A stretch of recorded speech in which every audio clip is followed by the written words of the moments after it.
వందే మాత్రం. నేను మీ జర్నలిస్ట్ నవత. ప్రపంచంలో భారతదేశం విశ్వగురువుగా మారడానికి అడుగులు వేస్తుంటే దేశంలో మాత్రం ఏం జరుగుతుంది?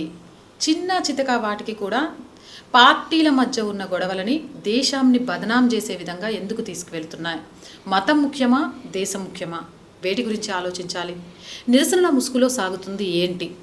దేశం ఈరోజు అభివృద్ధి పంతాలోకి వెళ్ళడాన్ని శత్రు దేశాలే కాక దేశంలో ఉన్న కొందరు కూడా జీర్ణించుకోలేకపోతున్నారా? ఆఖరికి ఆర్మీని కూడా ఇందులోకి లాగి బదనాం చేస్తున్నారు. దేశాన్ని చైనా లాక్కుపోతుంది అని చెప్తున్నారు. వీటి వెనక ఆంతర్యాలు ఏంటి? ఇలాంటి అనేక సందేహాలు మనలో ఉన్నాయి. వీటన్నిటితో పాటు సనాతన ధర్మ బోర్డు ఆటో మీద ఒక ఆటో డ్రైవర్కి తన భావాలను వ్యక్తపరుచుకునే హక్కు కూడా సనాతన హైందవ రాష్ట్రంగా పిలుచుకునే భారతదేశంలో లేదు అనంటే రానున్న రోజుల్లో పరిస్థితులు ఏంటి? వీటి గురించి అనేక విషయాలు ఈరోజు చర్చించడానికి మన స్టూడియోకు పిలిచాను ప్రముఖ విశ్లేషకులు బాలసుబ్రహ్మణ్యం గారిని. వారిని అడిగి మరిన్ని వివరాలు తెలుసుకుందాం. నమస్తే సార్. నమస్తే అమ్మా. ఎలా ఉన్నారు సార్? ముందుగా ఆర్ వాయిస్ ప్రేక్షకులందరికీ నా నమస్కారం. నేను బాగున్నాను సార్. చూస్తున్నారు, ఒక పక్క నుంచి ప్రపంచ దేశాలేమో భారత్తో మైత్రిని కోరుకుంటుంది, కానీ ఈరోజు భారతదేశంలో మాత్రం మత విద్వేషాలు కానివ్వండి, లేదా ఈ దేశాన్ని సైన్యాన్ని అవమానించేలాగా మాట్లాడటం కానివ్వండి, దేశం లోపలే ఎక్కువగా వినబడుతున్నాయి. దీన్ని ఎలా చూడాలి? చాలా క్లియర్గా, స్పష్టంగా అనేక శతాబ్దాలుగా జరుగుతున్నటువంటి కుట్ర ఇది. దీంట్లో వేరే కోణం లేనే లేదు. భారతదేశపు సార్వభౌమాధికారాన్ని ప్రశ్నించటం, బలహీనపరచటం, భారతదేశపు సార్వభౌమత్వానికి ఆధారభూతమైనటువంటి హిందుత్వాన్ని దెబ్బతీయటం, కించపరచటం. 3, ఇక్కడ నివసిస్తున్నటువంటి ప్రజలు, భారతీయులనండి, హిందువులనండి, ఏ పేరు చెప్పినా ఇక్కడ నివసిస్తున్నటువంటి ప్రజలలో ఆత్మన్యూనతాభావాన్ని కలిగించటం, ఇటువంటి అనేకమైన ఎజెండాలు పెట్టుకొని అనేకమైన శత్రువర్గాలు, ప్రత్యర్థి వర్గాలు వివిధ సిద్ధాంతాల పేరిట, వివిధ కార్యక్రమాల పేరిట జరుపుతూ వస్తున్నటువంటి కుట్రే. ఇందులో రెండవ అనుమానానికి తావులేదు. అయితే ఇది ఇవాళ నిన్న మొన్న వచ్చిందేం కాదు. ఇది గత అనేక శతాబ్దాలుగా, లేదా ఇంకా గట్టిగా ఉన్నట్టు ఒక 600-700 శతాబ్దాలుగా జరుగుతున్న కుట్ర యొక్క కొనసాగింపే ఇప్పుడు మన కళ్ళ ముందు కనపడుతున్నది. మన పూర్వీకులు వేరే రకంగా చూస్తుంటారు, ఇప్పుడు మనం వేరే రకంగా చూస్తున్నాం. ఈ కుట్ర ఇందాక మనం 3-4 కేటగిరీలు చెప్పాను నేను. భారతదేశ సార్వభౌమత్వాన్ని ప్రశ్నించాలి, ఇక్కడ ఉన్నటువంటి హిందుత్వాన్ని బలహీనపరచాలి, సైద్ధాంతికంగా ఇక్కడ ప్రజల్లో ఆత్మన్యూనతాభావాన్ని, ఇన్ఫీరియారిటీ కాంప్లెక్స్ను క్రియేట్ చేయాలి, మేము సుపీరియరు, మీరు మా వెనకాలే రావాలని అవతల పక్క వాళ్ళు మనల్ని వెంట నడిపించుకునేటువంటి ప్రయత్నం. వీటన్నిటి కారణంగా జరుగుతున్నటువంటి వివిధ సందర్భాల్లో, వివిధ సమయాల్లో, లేకపోతే ఏకకాలంలో అనేక కార్యక్రమాల రూపంలో జరుగుతున్నటువంటి ఇప్పుడు మీరు చెప్పినటువంటి సంఘటనలు అన్నీ కూడా అటువంటి ఆకోవలకే వస్తాయి. సో బేసిక్గా in one line it is a conspiracy against India, Indian sovereignty, Hindutva, and also against the basic attitude and psychology of the behaviour of the Indians. మతం ముఖ్యమా, దేశం ముఖ్యమా అంటే ఈరోజు చాలా క్లియర్గా దేశం కంటే కూడా మతం ముఖ్యం అన్నట్టు మాట్లాడే వాళ్ళు ఎక్కువైపోతున్నారు. దేశాన్ని గౌరవించండి, వందే మాతరాన్ని పాడండి, భారత్ మాతాకి జై అనండి అంటే మరి భారత మాత అయితే తండ్రి ఎవరని అడుగుతున్నారు. ఇలాంటి మూర్ఖుల గురించి ఏం మాట్లాడుకోవడానికి ఇందాక ఒకటే లైను. మీరు ఏ కార్యక్రమం తీసుకున్నా కుట్రలో భాగమే. కుట్రదారులు ఒకనొక సమయంలో ఏ అవుతాడు, ఒక సమయంలో బి అవుతాడు, ఒక సమయంలో సి అవుతాడు తప్ప. ఇందాక మనం 3-4 కేటగిరీలు అనుకున్నాం. తల్లి అని భావించడంలో తప్పేంటి? తండ్రి ఎవరు? కొన్ని అసహ్యంగా ఉంటాయి, కానీ కొన్ని పరిస్థితుల్లో మనం అడగలేము.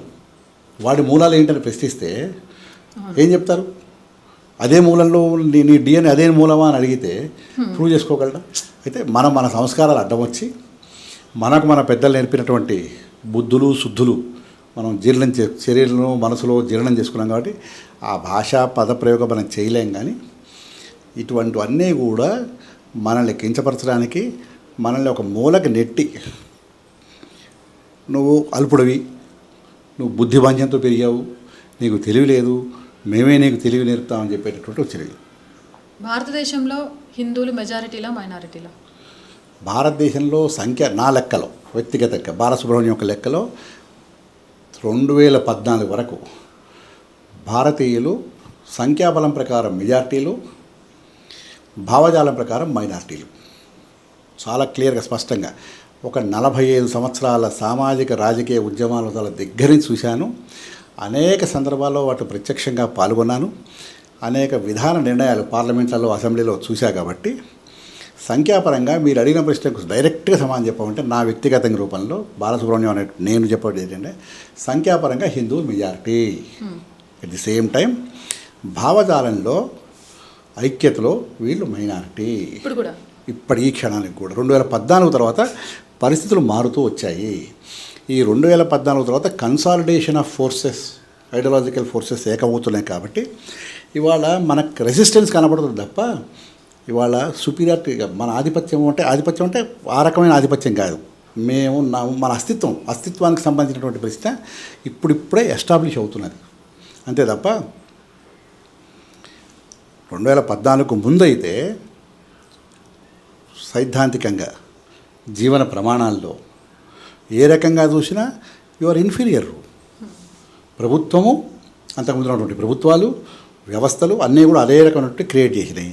దీనికి తోడు జాతీయ అంతర్జాతీయ సంస్థలు మనల్ని భావదాస్యం అంటే ఆంగ్లేయులు వదిలిపెట్టి 200 సంవత్సరాలు అని చెప్పుకుంటున్నా అదే భావదాస్యంలో బతికేటువంటి పరిస్థితుల్లో ఇంకా కొనసాగేటటువంటి ప్రయత్నాలు చేశారు. కాబట్టి నేను చాలా స్పష్టంగా సంఖ్యాపరంగా మెజారిటీ అయినప్పటికీ మైనారిటీ. 2014 వరకు మీరు ఏం సాధించగలిగారు?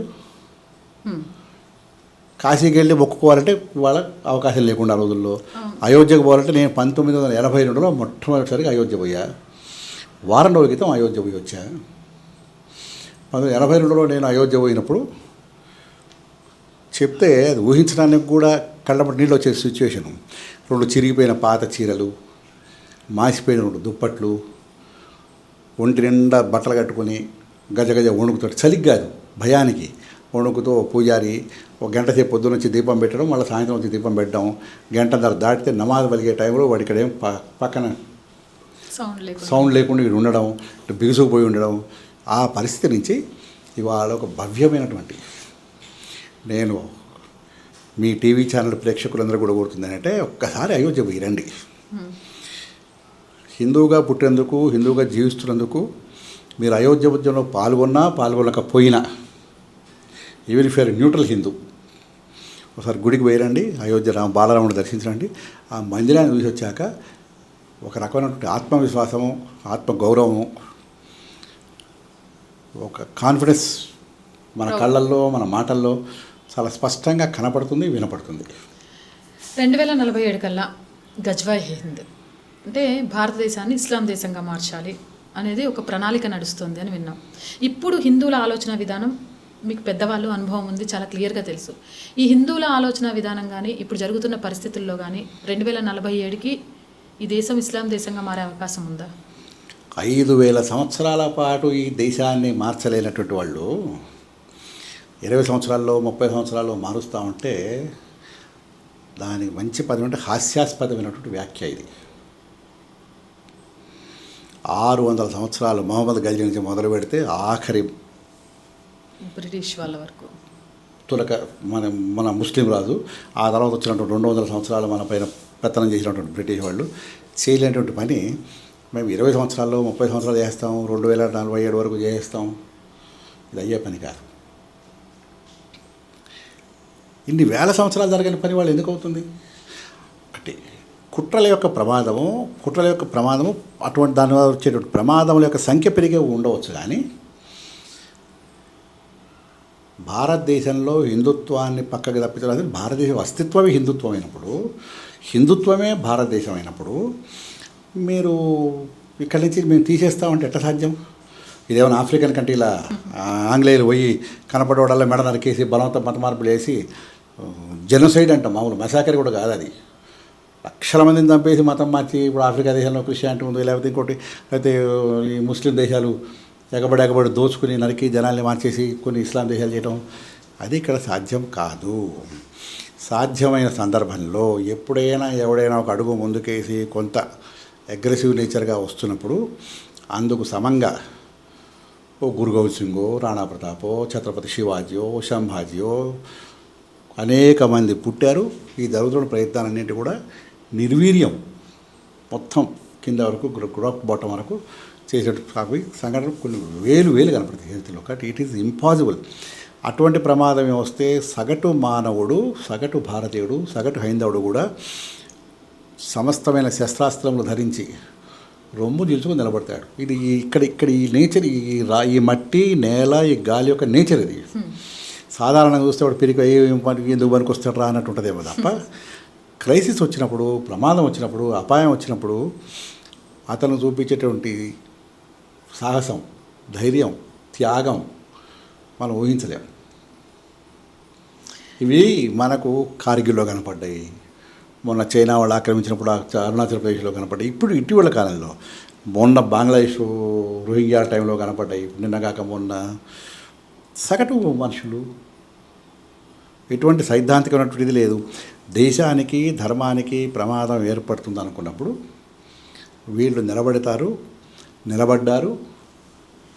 వీళ్ళు చూపించే అసామానమైనటువంటి శౌర్య ప్రతాపాల ముందు అవతలవాడు. కాబట్టి 2047 ఒక్కటి గతంలో జరిగిన ఒక కుట్ర ఏంటంటే, డెమోగ్రఫిక్ చేంజెస్కి భయంకరమైన కుట్ర జరిగింది భారతదేశంలో. అది ఓ రకంగా ఇక్కడ సమాజం గుర్తించడంలో కొంత ఆలస్యం చేసింది. ఒక 3-4 ఒక ఇందిరాగాంధీ టైం నుంచి కంటే ముందు కూడా 4-5 దశాబ్దాల నుంచి నిన్ను ఒకళ్ళు లేక ఇద్దరు చాలంటారు. అవును. మియాను అరే 4 పెళ్ళిళ్ళు చేసుకో, పెళ్ళికి 6 మంది చొప్పున 4 6 24, 2 డజన్లు కానీ అంటారు. ఇది అర్థమయ్యేటప్పటికీ చాలా సమయం పట్టేది. ఈ పిచ్చి హిందువులు అమాయకంగా సెక్యులర్వాదం ముసుగులో పడి, లేకపోతే మేమే చాలా సోఫిస్టికేట్ అనుకుంటూ ఇద్దరు ఎందుకులేండి ఒక్కడే ముద్దు అని చెప్పేటటువంటి పరిస్థితికి వచ్చేసారు వాళ్ళు. అసలు పిల్లలే వద్దు అనే పరిస్థితికి కూడా వచ్చారు.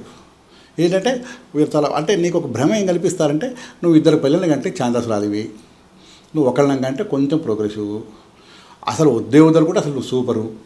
ఈ రకమైన భ్రమను క్రియేట్ చేసి ప్రభుత్వాలు, వ్యవస్థలు, మొన్న ఆంధ్రప్రదేశ్ వాళ్ళు ఒక కుటుంబంలో 118 మందికి ఇచ్చారు. అవును. పారితోషికం. ఇది ఏం తమాషనా, ఏమైనా ఇది సొసైటీ, ఇంకేమైనా అడివా పందులు అన్నట్టు కనడానికి? ఆ మాట అంటే జనాలకు మళ్ళీ రేపు పొద్దు నుంచి కామెంట్లు పెట్టేస్తారు బూతులు తిట్టుకుంటూ. కానీ ఒకే ఇంట్లో 118 మందికి నువ్వు పథకాలు ఇచ్చుకుంటూ వెళ్తే నాకేమో ఒక్కళ్ళ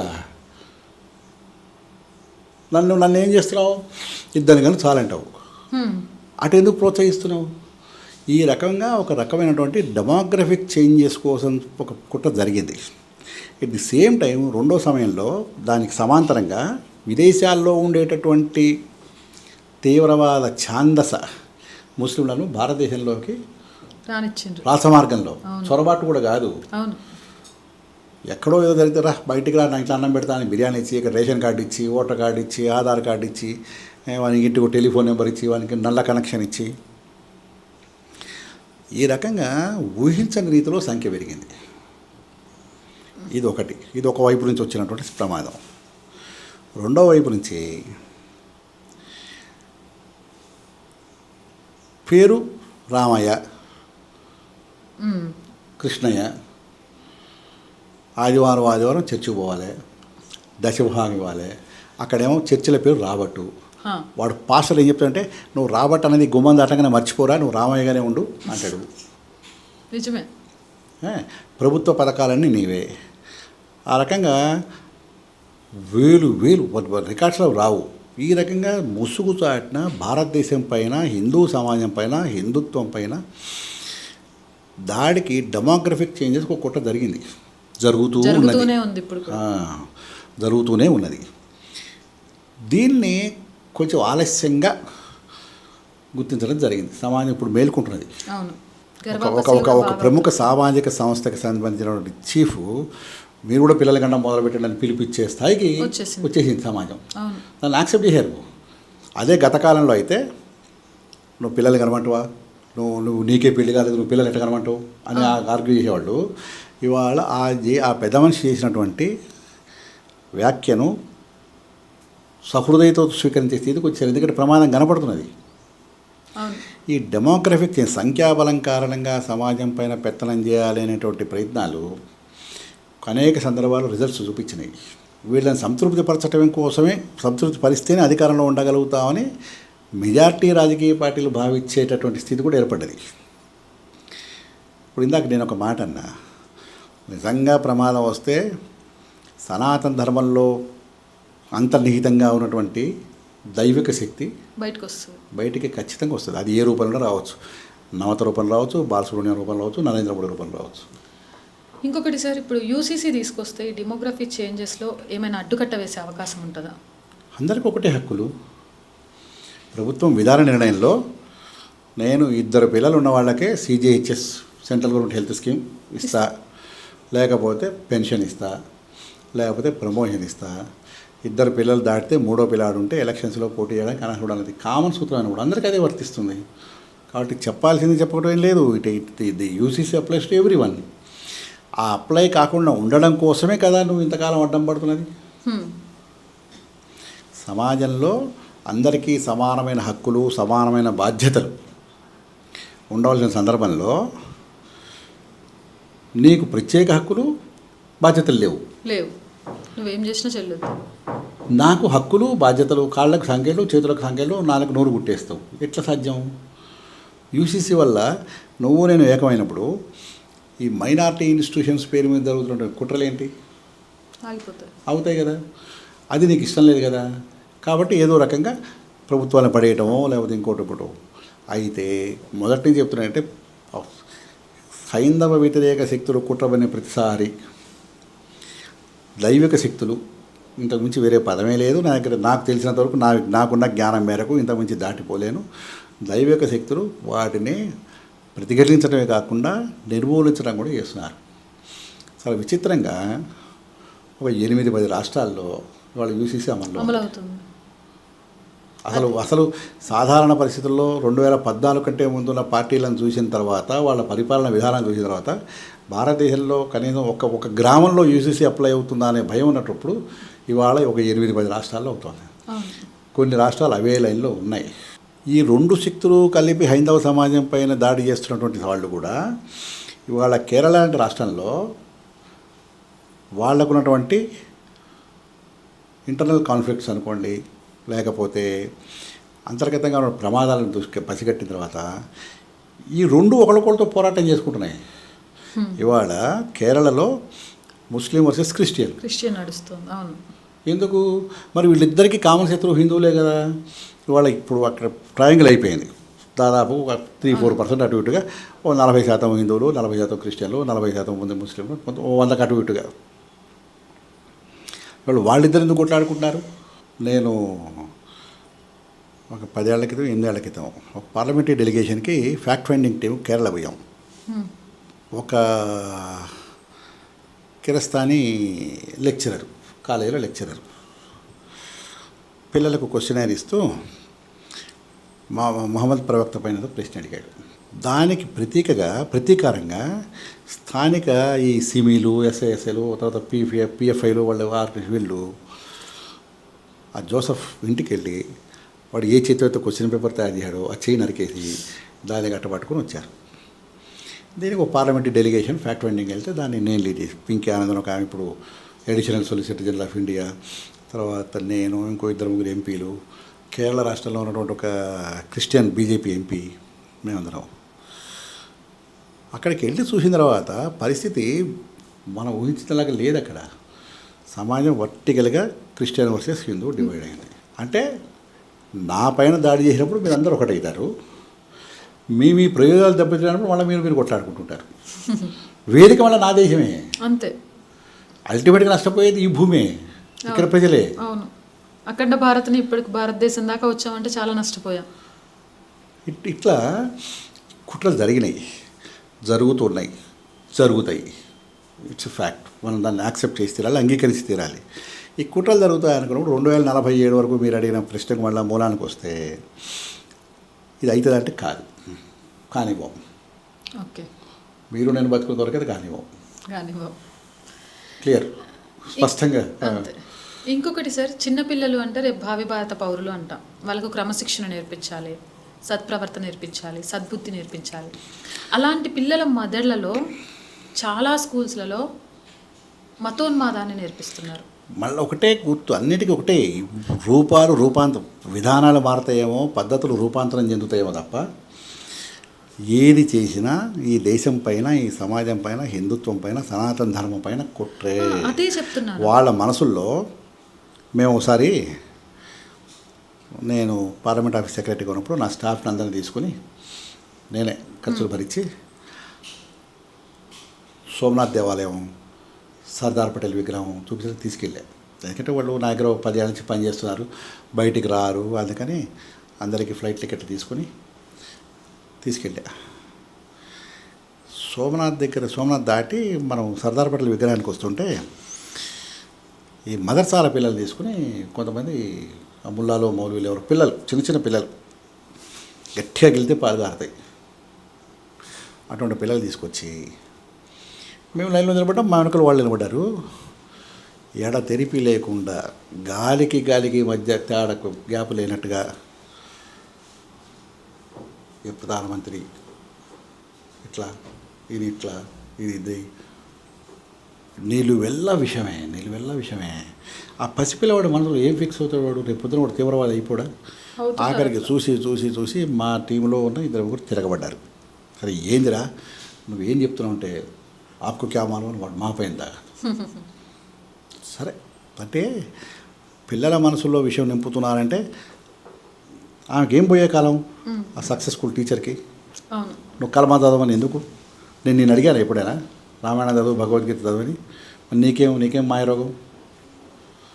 ఇవాళ జరిగిన పరిణామం ఏంటంటే, ఇప్పుడు ఇక్కడ గమనించాల్సింది ఒకటే, గతంలో 10 ఏళ్ల క్రితం, 15 ఏళ్ల క్రితం ఈ చైతన్యము, ఈ ప్రసాదం ఉన్నప్పటికీ మనసులో పిసుక్కుని బాధపడి, భయపడి వాడు ఎక్కడ కొడతాడో తిడతాడో అనే భయానికి వాళ్ళు గుంపుకి దాడి చేస్తారేమో అని.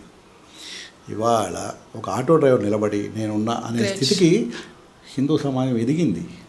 ఈరోజు చాలా మంది వెహికల్స్కి స్టిక్కర్స్ వేస్తున్నారు. ఏం చేస్తారు? ఈ 15 సంవత్సరాల్లో జరిగినటువంటి సైద్ధాంతికమైనటువంటి మార్పు, మనోధైర్యానికి సంబంధించిన మార్పు, ఒక వాతావరణం నిర్మాణం కావడానికి అప్పటి మార్పు జరిగింది.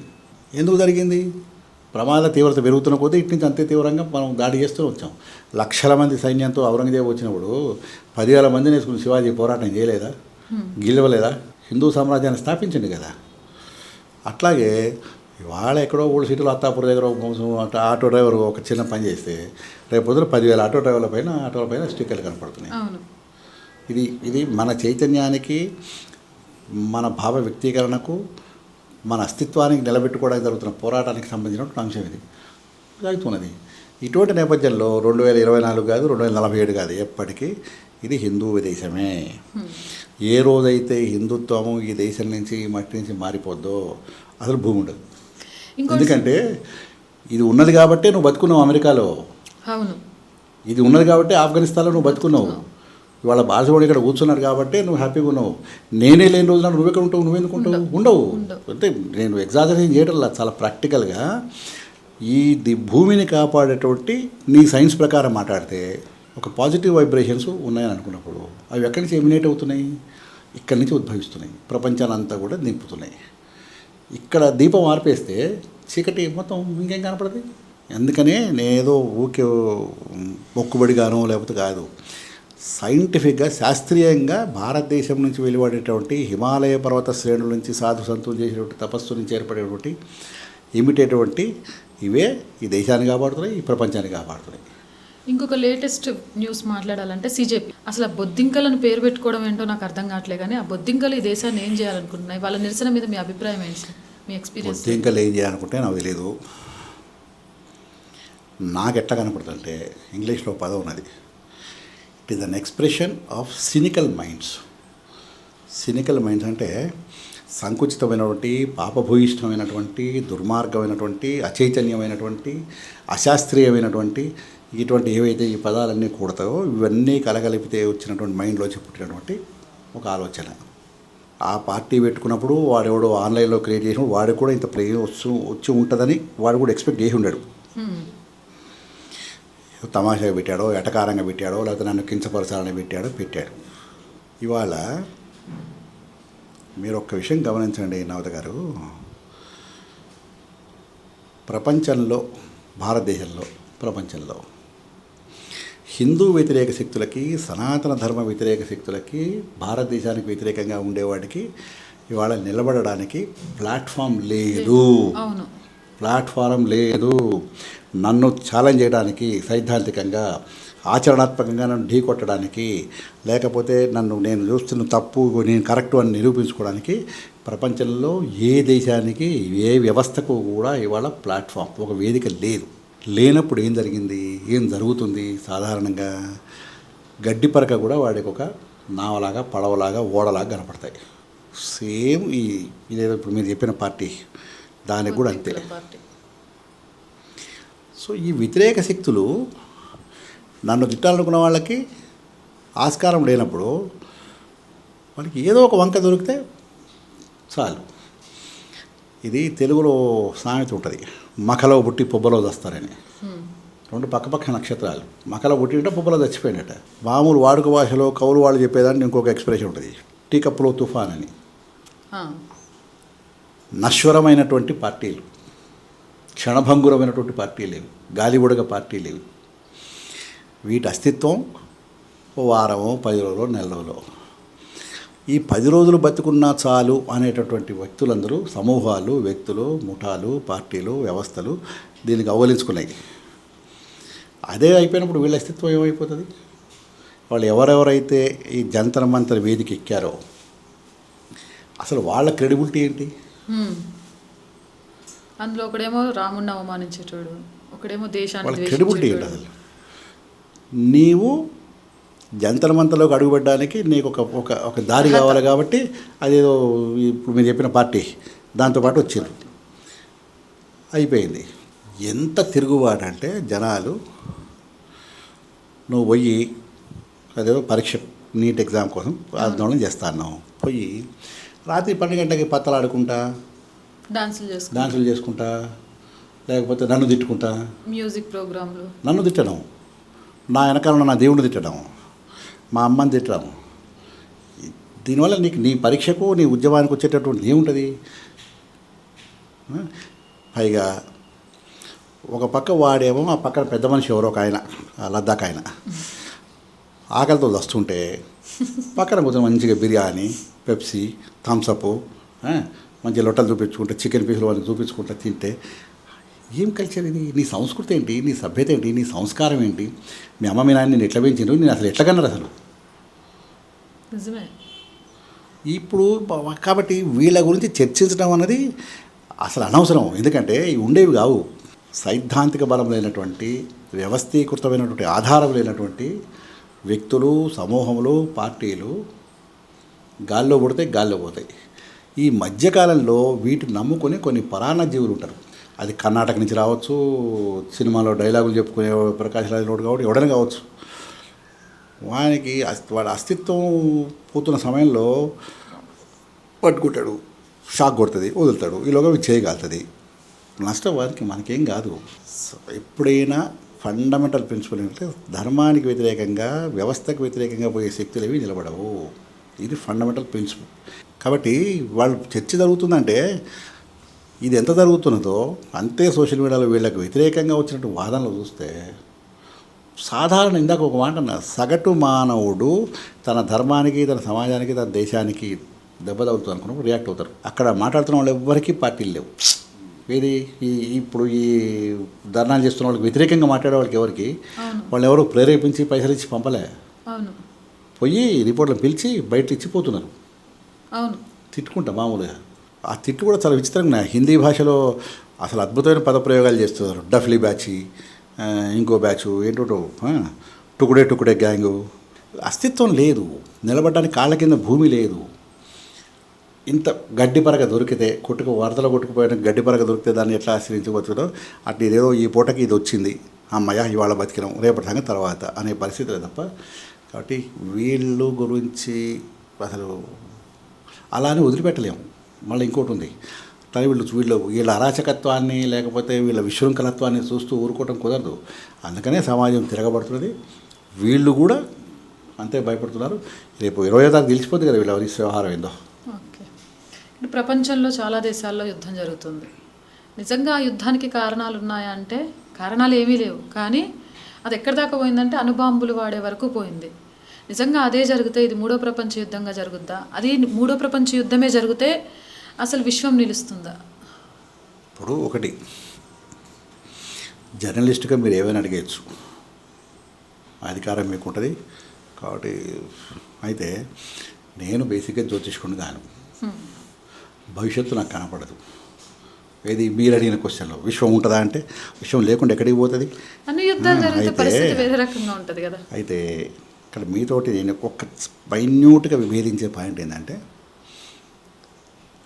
కారణాలు లేకుండా యుద్ధం జరగటం లేదు.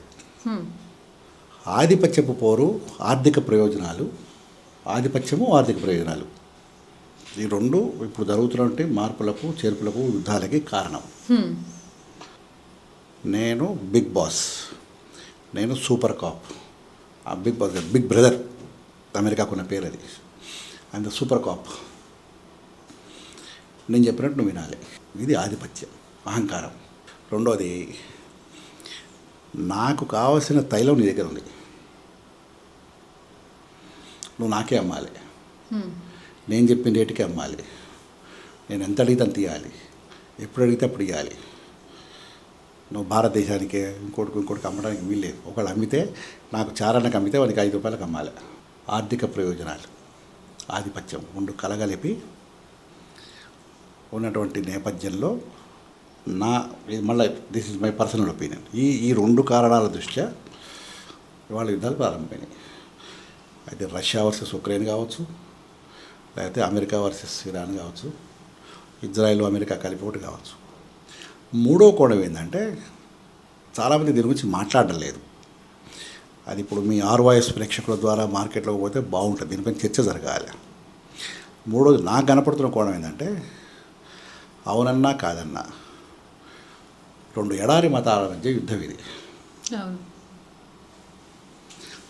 ఈ విషయాన్ని కావాలని దాచిపెడుతున్నారా, లేకపోతే ప్రజలు గుర్తించలేదా? గుర్తించిన తర్వాత ఇప్పుడు ఈ సోకాల్డ్ మేధావులు ఎవరైతే ఉన్నారో, ఈ జంతర్ మధ్య ధర్నాలు చేసేటి ఈ బ్యాచ్ దాని గురించి ఎందుకు మాట్లాడలేదో అర్థం కాదు.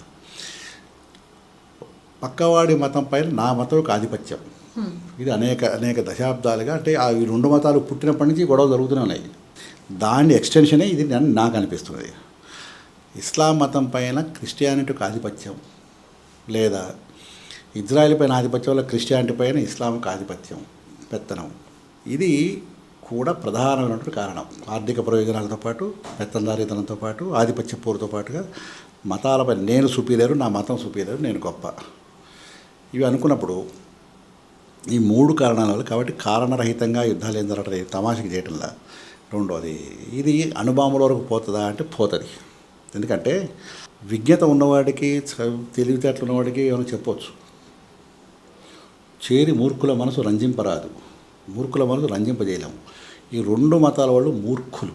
నేను చాలా స్పృహలో ఉండేది. ఈ రెండు మతాల వాళ్ళు ప్రపంచంలో ఎక్కడో, భారతదేశంలో ఉన్నా, హైదరాబాద్లో ఉన్నా, అమెరికాలో ఉన్నా, ఇరాన్లో ఉన్నా, ఇజ్రాయెల్లో ఉన్నా, పాకిస్తాన్లో ఉన్నా, వీళ్ళు మూర్ఖులు.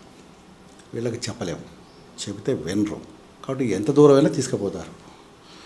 అది ఎక్కడ అవుతుంది, ఎప్పుడు అవుతుంది, ఎట్లా అవుతున్నది జరిగే పరిణామాలు బట్టి తప్ప. నాకు అందుకే చెప్పాను, నేను జ్యోతిష్కునిగాను, నా గ్రహాల లెక్కలు తెలియవు, కానీ ఇది ప్రమాదం ఉంచుకొస్తుంది. నీకు ఏ సంబంధం లేకుండా భారతదేశం ఇరాన్లో నిర్మిస్తున్న చాబహార్ పోర్టుపై నువ్వు దాడి చేయాల్సిన అవసరం నీకు ఏమున్నది? నువ్వు నన్ను కావాలని పరోక్షంగా రెచ్చగొడుతున్నావు. Your intentionally doing it. నేను చాబహార్లో పోర్టు కట్టుకుంటే దానివల్ల నీకు ఇబ్బంది లేనప్పుడు నువ్వు ఎందుకు అటాక్ చేయవు? నీకేం అవసరం? నువ్వు ఇరాన్లో చేసుకో. ఇరాను ఇజ్రాయెల్ పైన, అమెరికా పైన దాడి చేయకుండా గల్ఫ్లో ఉన్నటువంటి ఇతర దేశాలపైన ఎందుకు దాడులు చేస్తున్నావు? అమెరికాకు వీళ్ళు వలసిస్తున్నారు, రక్షణ ఇస్తున్నారు, లేకపోతే విమానాశ్రయాలు ఇచ్చారు, ఎయిర్పోర్ట్లు ఇచ్చారు, ఆయుధాలు భాండాగారం పెట్టుకోవడానికి అవకాశం ఇచ్చారని చెప్పి నువ్వు వాళ్ళ సౌదీ పైన, ఒమన్ పైన, ఇంకో దేశం పైన, కువైట్ పైన నువ్వు బాంబులు వేస్తుంటాయి. ఇది ఎటు పోయి ఎటు వస్తుందనేది తెలియదు.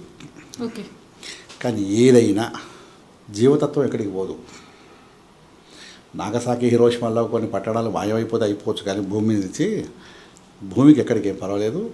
మళ్ళా ఏ సమస్య వచ్చినా పరిష్కార మార్గాలు ఈ నేల నుంచే బయటకు వస్తాయి, నీ నుంచి నా నుంచే వస్తాయి. దీంట్లో అనుమానం లేదు.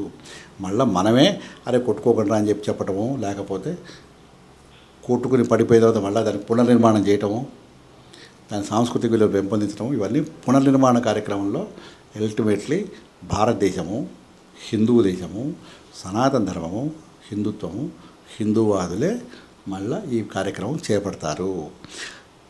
ఇవి చేపట్టకుండా ఉండడం కోసమే ఈ బొద్దింకలు, ఎలకలు, పిల్లులు, కుక్కలు, నక్కలు, పందులు వీళ్ళు అడ్డం పడుతున్నారు. ఎందుకంటే నేను ఆ పని చేయడం నీకు ఇష్టం లేదు కాబట్టి. ఆ సమయం వస్తే సునామీలో కొట్టుకుపోయినట్టు గడ్డి పరకలాగా వీళ్ళందరూ కొట్టుకుపోతారు. ఇంతకుముందు కూడా మనం చాలామంది చూసాం. నాకు ఆ పేర్లు తీసుకోవడం ఇష్టం ఉండదు, అసహ్యం. వాడెవడో జేఎన్యూలో ఉన్నాడు, వాడు ఆఖరికి బీహార్లో పోయి ఒక పార్టీ పెట్టాడు.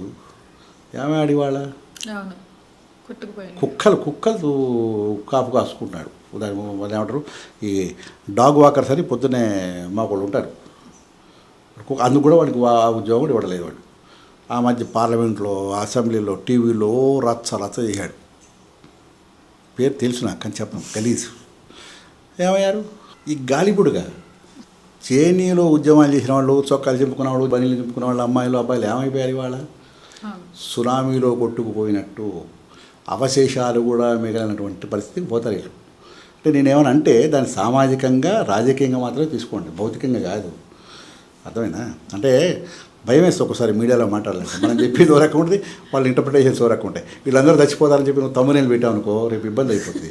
అయితే సామాజికంగా, రాజకీయంగా, ఆర్థికంగా చెప్పే కదా, బీహార్లో పార్టీ పెట్టాడు, ప్రతి టీవీ ఛానల్ పిలిచింది, ప్రతి పబ్లిక్ ఫోరంలో పెట్టారు, బబ్బబ్బబ్బబ్బా నడిచారు.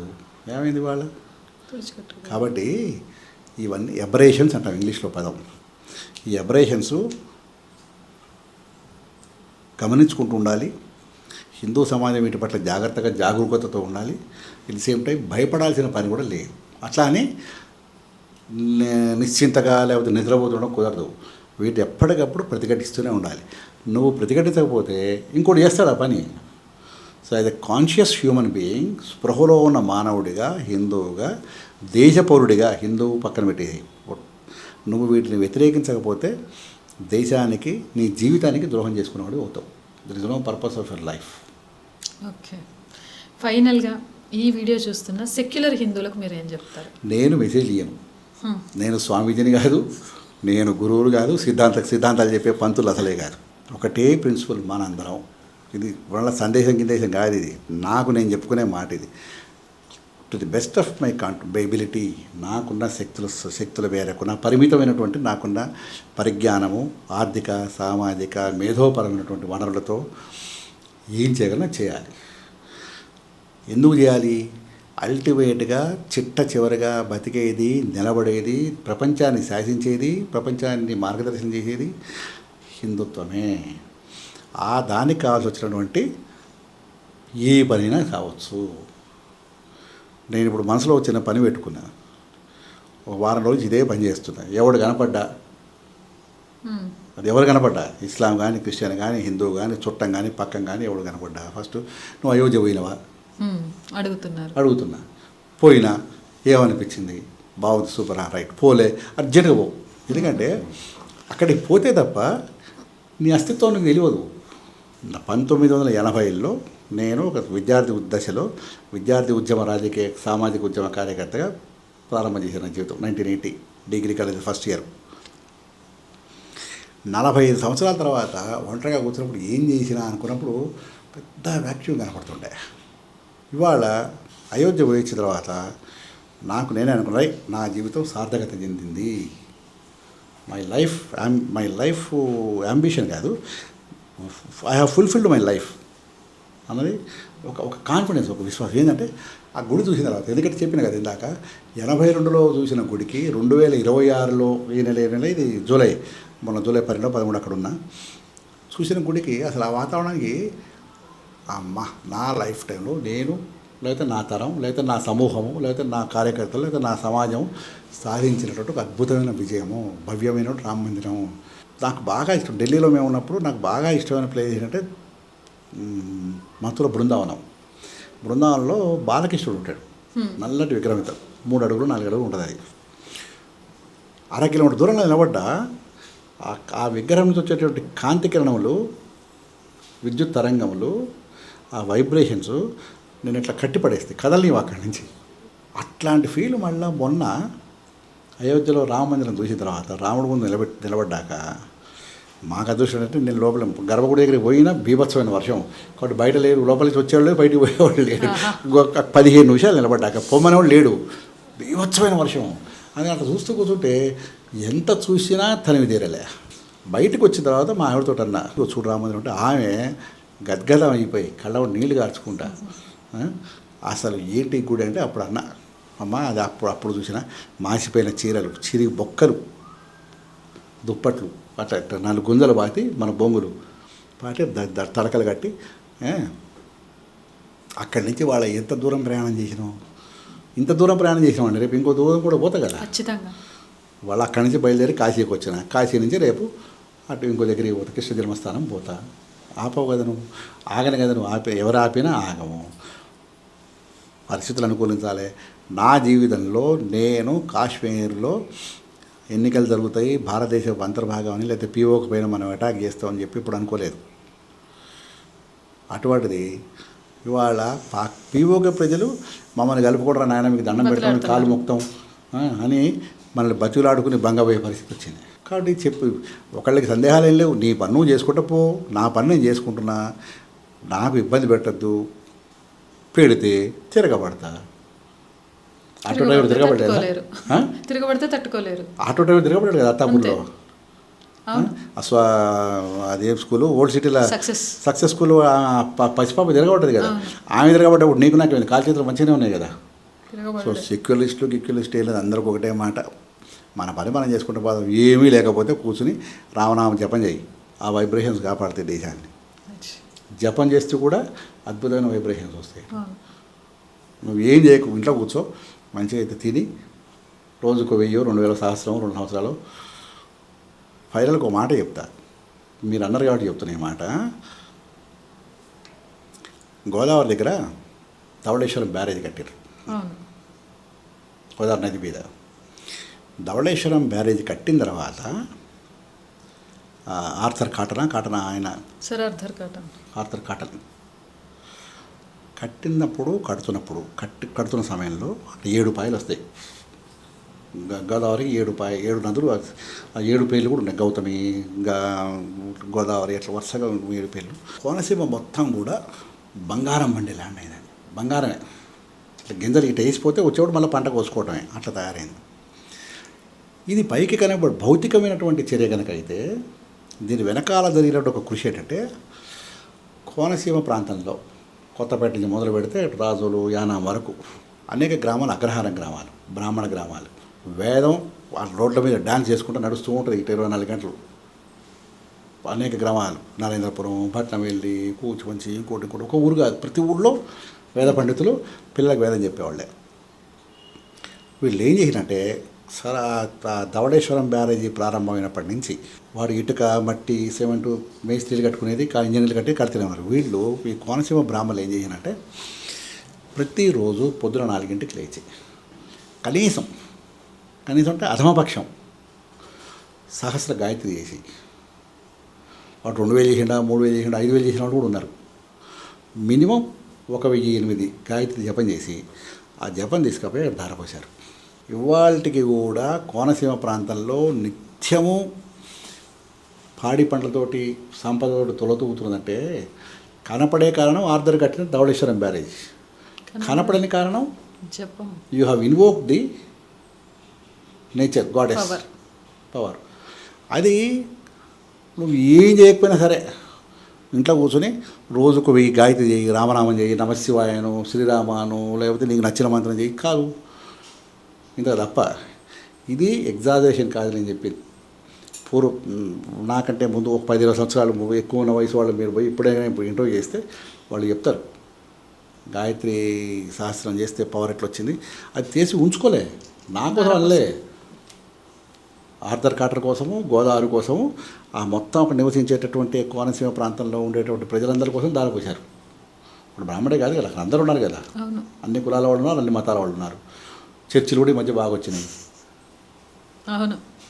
కాబట్టి విశ్వమానవ శ్రేయస్సు కోరుకునేది హైందవుడు ఒకడే, హిందూ ఒకడే, అవును, సర్వే జన సుఖినో భవంతు. Respect of caste. ఆ పని చేయొచ్చు, చెయ్యండి, చేతన కాడికి చేద్దాం, will do our best. Thank you so much sir. నమస్కారం అమ్మా, అడగగానే చాలా వచ్చారు. సంతోషం. నేను ఎవ్వరికీ సందేశం ఇవ్వట్లేదు, నేను ఎవ్వరికీ ఉపదేశం ఇవ్వట్లేదు అనుకుంటూనే ఒక మనిషి ఆధ్యాత్మిక స్పృహను పొందుతూ భారతదేశంలో సనాతన హైందవ ధర్మాన్ని నిలబడడానికి కావాల్సిన శక్తిని ఇక్కడ మీరు దారిపోసారు. రైట్, చూశారు కదా, మొత్తానికి సనాతన హైందవ ధర్మాన్ని ఈ సృష్టి నుంచి ఎవ్వరూ ఏమీ చేయలేరు. 2047 కాదు, ఇంకెన్ని సంవత్సరాలు ముందుకు పోయినా ఎడారి మతాలు ఏదో రూపంలో వాళ్ళు కొట్టుకొని అంతమైపోయినా కూడా సనాతన హైందవ ధర్మానికి ఏమీ కాదు. ప్రతి తరంలో కూడా దాన్ని కాపాడడానికి పుట్టుతూనే ఉంటారు. అందులో మీరుండొచ్చు, నేనుండొచ్చు, మనందరం ఉండొచ్చు.